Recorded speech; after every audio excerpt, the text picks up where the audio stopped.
அஸ்ஸலாமு அலைக்கும் நேயர்களே, வசந்தம் தொலைக்காட்சி கூடாக நாலேஜ் பாக்ஸ் வழங்கும் மற்றுமொரு இவர்கள் நிகழ்ச்சியில் உங்களை சந்திப்பதில் நாங்கள் பெருமகிழ்ச்சி அடைகின்றோம்.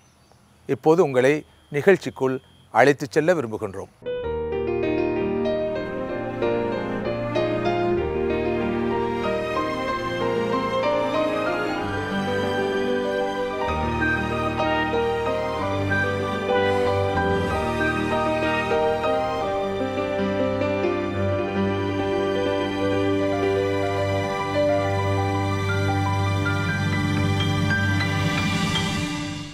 மாற்றுத்திறனாளிகளை அவர்களுக்குள் மறைந்திருக்கின்ற உள்ளார்ந்த ஆற்றல்களை திறன்களை வெளிச்சத்துக்கு கொண்டு வருவது கூடாக சமூகத்துடைய இளைய தலைமுறையினருக்கு பல செய்திகளை சொல்ல வேண்டும் என்ற எதிர்பார்ப்பும் இந்த நிகழ்ச்சிக்கு இருக்கிறது. அந்த வகையிலே இன்றைய இந்த இவர்கள் நிகழ்ச்சி கூடாக ஒரு மாற்றுத்திறனாளி சகோதரர் இர்ஃபான் ஹாஃபிஸை நாம் சந்திக்கிறோம். சகோதரர் இர்ஃபான் ஹாஃபிஸ் அவர்கள் கடந்த 19 வருடங்களுக்கு மேலாக இவ்வாறு படுக்கையில் இருப்பவர். தொடர்ந்து படுத்த படுக்கையில் இருக்கின்ற ஒரு மாற்றுத்திறனாளி தான் சகோதரர் இர்ஃபான் ஹாஃபிஸ் அவர்கள். டிஎம்டி என்று அழைக்கப்படுகின்ற ஒரு கொடிய நோயினால் இவர் பாதிக்கப்பட்டிருக்கிறார்.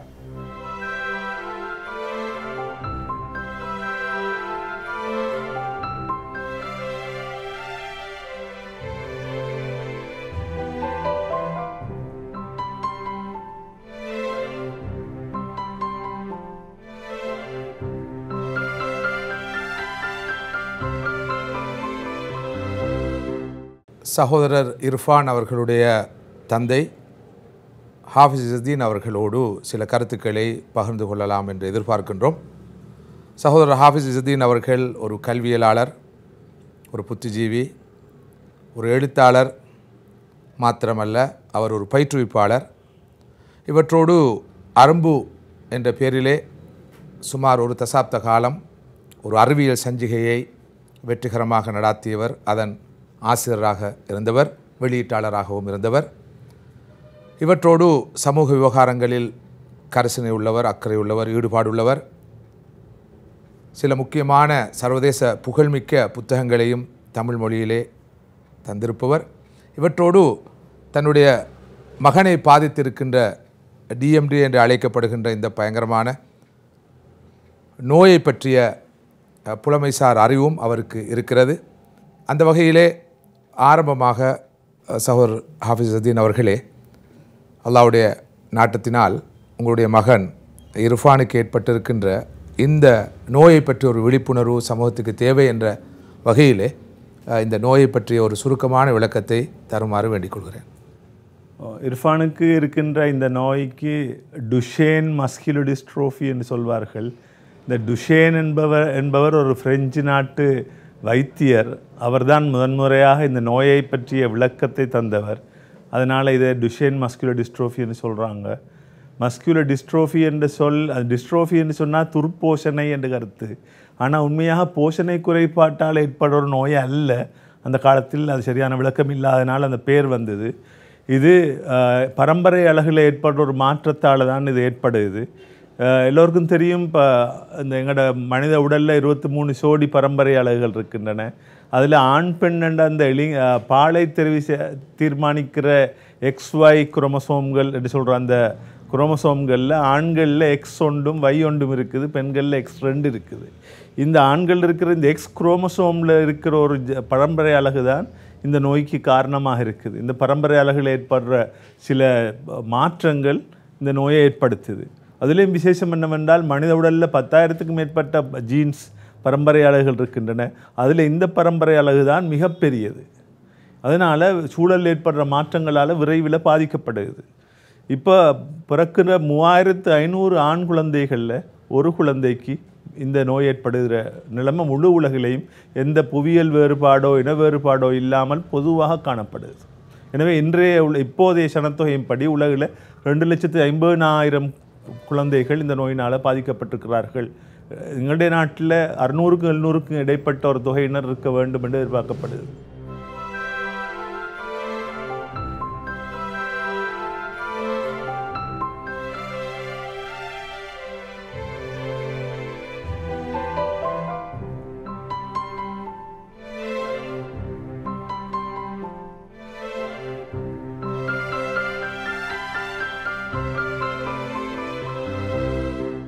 இவரால் எவ்வாறு இப்படி இருக்க முடிகிறது என்பதை அவரிடம்தான் நாம் கேட்டு தெரிந்து கொள்ள வேண்டும்.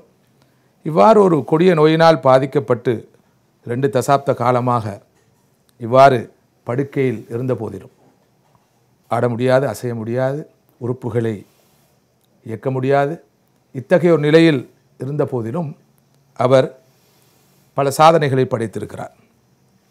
தொடர்ந்து படித்து கொண்டிருக்கிறார், வாசிக்கிறார், எழுதுகிறார், நூல்களை கூட அவர் நமக்கு தந்திருக்கிறார். தமிழ் மொழியிலே நல்ல புலமை இருக்கிறது. படுத்த படுக்கையில் இருந்தவாறே ஆங்கில மொழியிலும் நல்ல குறிப்பிடத்தக்க புலமையை அவர் பெற்றிருக்கிறார். ஆங்கில மொழியிலே அவர் எழுதியிருக்கிற 2 புத்தகங்கள் இதற்கு சான்றாக இருப்பதை நாம் பார்க்கிறோம்.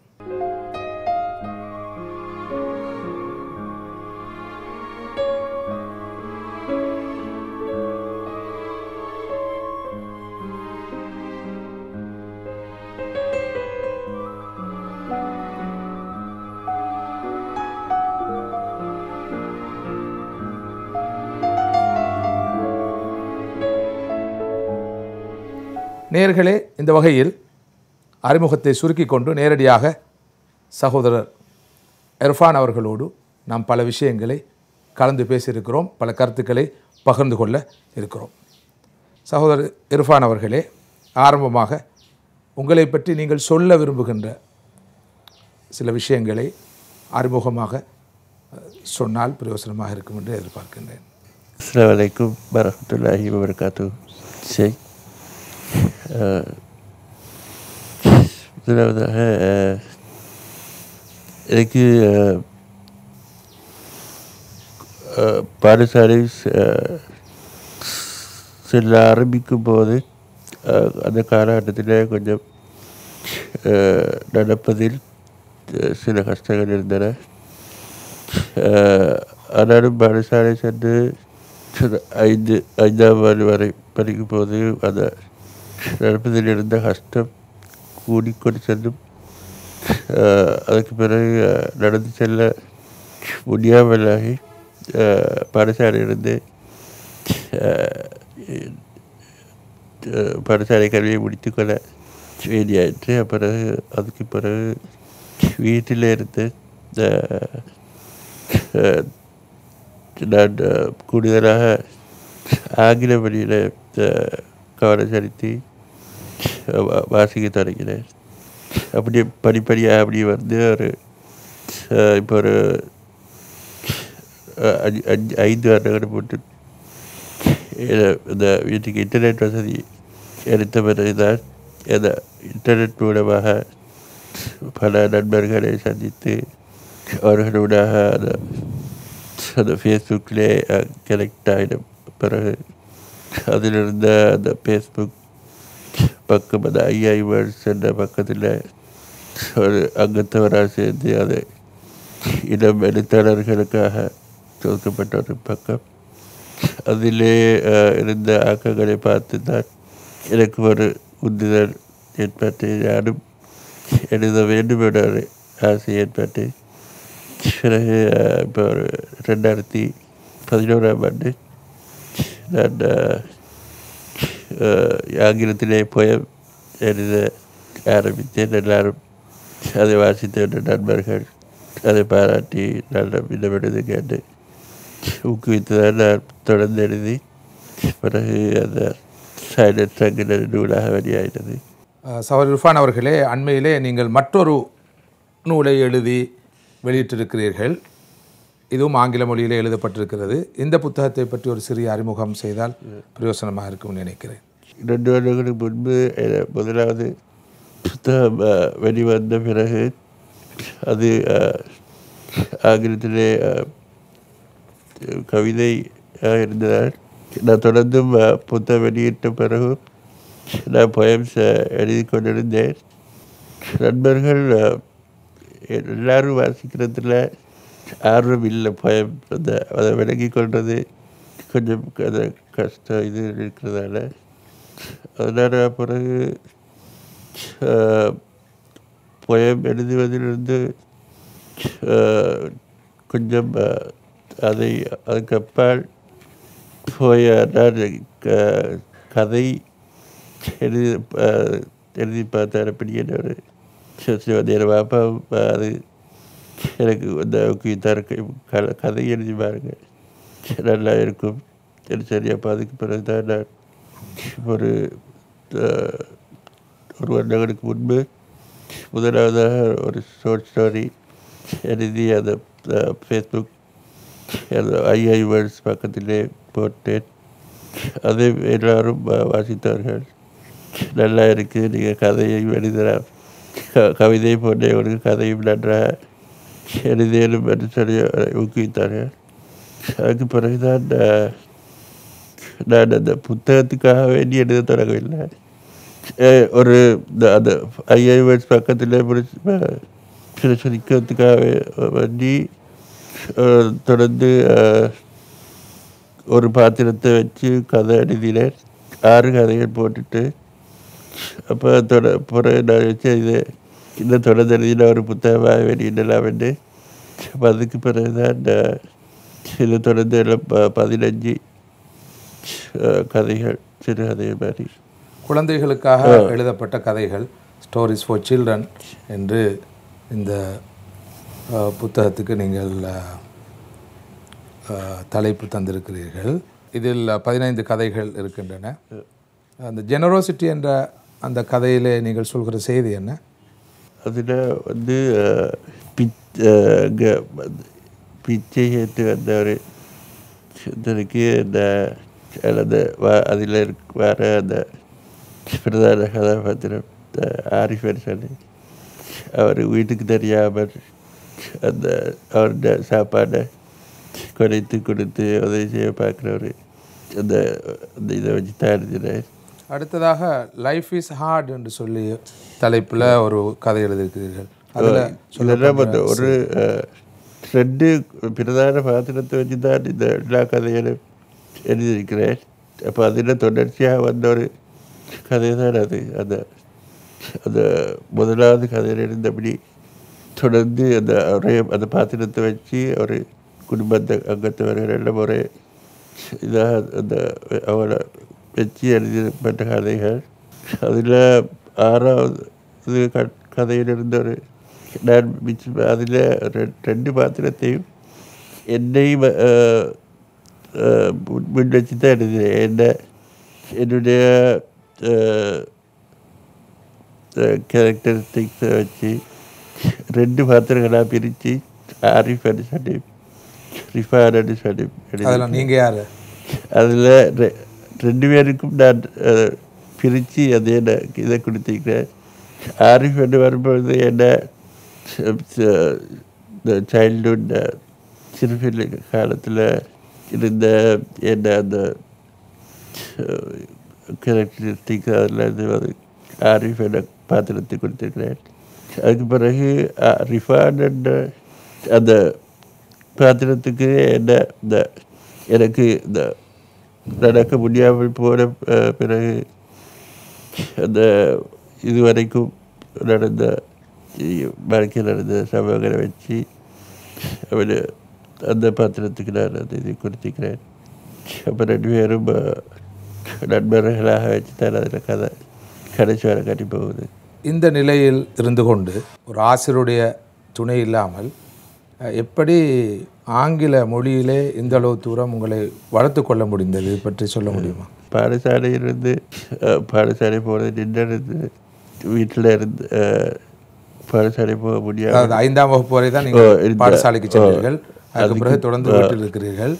வீட்டில் இருந்த காலம் நிறுவனுக்கு ஆங்கிலம் படிக்கணும் என்று அதிகம் ஆர்வம் ஏற்பட்டால் சாச்சாவோட பிள்ளைகள் கல்விக்கிறார். அவங்கெல்லாம் ஆங்கிலம் தான் பேசுகிறார். அவங்க ஆங்கில பாடசாலை சர்வதேச பாடசாலையெல்லாம் படித்தாங்க. அப்போ அவங்களெல்லாம் தனியாக முற்றார் ஆங்கிலத்தில் பேசுவாங்க. அப்போ அவங்களோட பேசுகிறதுக்காக வேண்டிதான் எப்படியாவது ஆங்கிலம் படிக்கணும் என்றவர்களுக்கு ஆர்வம் ஏற்பட்டது. அதுக்கு பிறகு அவர்களிடையே அவர்களிடமிருந்தே புத்தகங்கள் எடுத்து அவர்கள் வாசிக்கின்ற அந்த கதை ஆங்கிலத்தில் இருக்கின்ற அந்த ஸ்டோரி புக்ஸ் எல்லாம் எடுத்து வாசித்து பிறகு டிக்ஷனரி வச்சு அதில் மீனிங் பார்த்து அப்படி தான் மிச்சம் அதிகமாக படித்தேன். பத்திரிகைகள் வாசித்து ஆங்கிலத்தில். அடுத்தது தொலைக்காட்சியில் ஆங்கிலத்தில் செய்திகள் அந்த கதைகள் பார்த்து. இந்த புத்தகத்திலே சுமார் 226 பக்கங்கள் இருக்கின்றன. 226 பக்கங்களை கொண்ட ஒரு புத்தகம், ஒரு பெரிய புத்தகம் இது. இந்த புத்தகத்தை நீங்கள் உங்களது கரங்களாலேயே எழுதியிருக்கிறீர்கள், டைப் செட் பண்ணியிருக்கிறீர்கள். இப்போ இந்த நிலையில் இருந்து கொண்டு இவ்வளோ பெரிய ஒரு புத்தகத்தை எப்படி நீங்கள் தயாரித்தீர்கள்? இதற்கு எவ்வளோ காலம் எடுத்தது என்று சொல்ல முடியும்? என்னோட லேப்டாப்பில் டைப் பண்ணுறது முழுமையாக நான் கேட்குறது பவுசான சார். பவுசான டைப் பண்ணுறதுக்கு ஒன் ஸ்க்ரீன் கீபோர்டு கீபோர்டு இருக்குமே. அதில் ஒவ்வொரு கீயும் அந்த பவுசான கிளிக் பண்ணி டைப் பண்ணுறதா டைப் பண்ணினேன். அப்போ அதுக்கு அந்த கீபோர்டில் வலிமையாக கையால் டைப் பண்ணுறதை விட மிச்சம் அதிகம் நேரம் எடுக்கும். இதால் அப்படி சரி நானாக தொடர்ந்து செஞ்சதால் இப்போ எனக்கு கொஞ்சம் வேகமாக டைப் பண்ண முடியும். அப்படி நான் முதலாவது புத்தகத்தில் நான் அப்படி தான் டைப் பண்ணினேன். அதே மாதிரி இந்த புத்தகத்தில் 40,000க்கு மேலே சொற்கள் இருக்குது. கிட்டத்தட்ட ஒரு வருடமாக இந்த புத்தகம் டைப் பண்ணி பிடிக்க காலம் எடுத்தது. ஒரு வருட காலம். நான் அப்படி அதிகமாக நான் கதை டைப் பண்ணி அந்த கதையை நான் எப்படி யோசிச்சு கொண்டே எழுதுவீங்களா? எப்படி யோசிச்சு கொண்டே டைப் பண்ணிக்கொண்டே போகிறேன். அப்படி திரும்ப எடிட் பண்ணுவீங்களா? திரும்ப ஒரு முறை எடிட் பண்ணிட்டு பிறகு பாப்பா திரும்பி பார்த்தாரு, எடிட் பண்ணி தந்தார். மேலதிகமாக இருந்த வரைகளுக்கு மற்றொரு புத்தகம் எழுதி கொண்டிருக்கிறீர்களா? இன்னும் அதுக்கு ஒரு ஐடியா வரல. சில பார்க்கணும். அடுத்ததாக நீங்கள் நிறைய வாசிப்பு பழக்கம் உங்களிடம் இருக்கிறது. இதுவரை எவ்வளவு புத்தகங்கள் வாசித்திருப்பீர்கள்? அதிக 100 புத்தகங்களுக்கு மேலே இருக்கும். 100 புத்தகங்களுக்கு மேலே வாசித்திருக்கேன். அதிகம் ஆங்கில புத்தகம் தான் நான் விரும்பி வாசித்தேன். முக்கியமான நோக்கம் அந்த ஆங்கில அறிவை பெருக்கிக் கொள்வது. அதனால் நான் எது என்னாலும் ஆங்கிலத்தில் வாசிக்கத்தான் ஆர்வமாக இருந்தேன். குர்ஆனுடன் நான் உங்களோட தொடர்பு எப்படி? குர்ஆன் ஓதுனேன். அதுபடி ரமலான் மாதத்தில் கொஞ்சம் கூட ஓதுனேன். ஒரு 3 வருடங்களுக்கு முன்பு இப்போ நான் புதிய மாதிரி இருக்குது ஓதுனது. அந்த சீக்கிரத்தில் இருக்க அந்த டயர்டாகிறது ஓதுனது. ஒரு 3 வருடங்களுக்கு முன்பு நான் ரமலான் மாதத்தில் 8 முறை குர்ஆன்.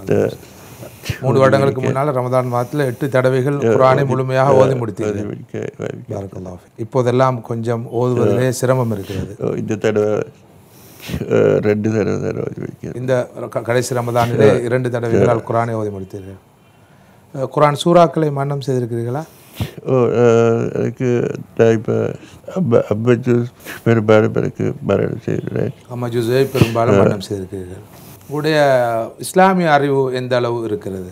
முக்கியமாக இன்டர்நெட்டில் எல்லாம் தேடி படித்து கொண்டு இருக்கிறேன். ஆன்லைன் இஸ்லாமிக் ஆன்லைன் யூனிவர்சிட்டி இருக்கிற அதில் டிப்ளமா கோர்ஸ் ஒன்று இருந்தேன்.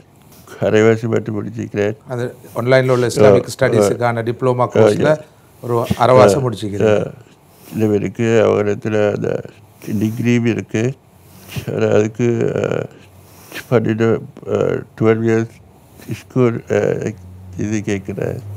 அது இல்லை, அதாவது ஸ்கூலுக்கு 12 வருஷம் போயிருக்கும் அடிப்படை தகவல்கள் உண்டு. ஆனாலும் ஏன நிலைமையை விலக்கி சொன்ன அவங்க கட்டாயம் தருவாங்கன்னு சொல்கிறாங்க. சில பார்க்கணும். இன்ஷா அல்லாஹ். பாரக்கல்லாஹு peak.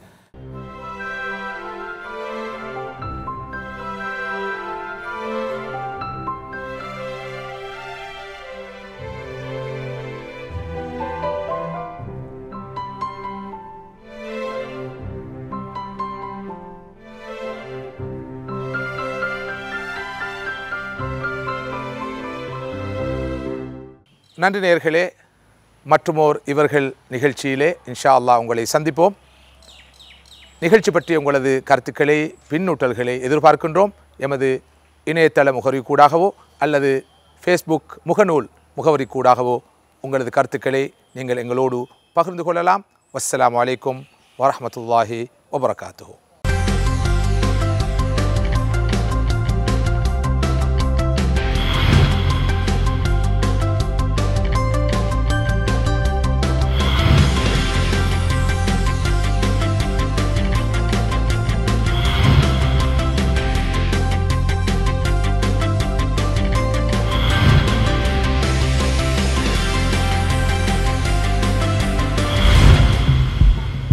Knowledge Box, the value-based media network.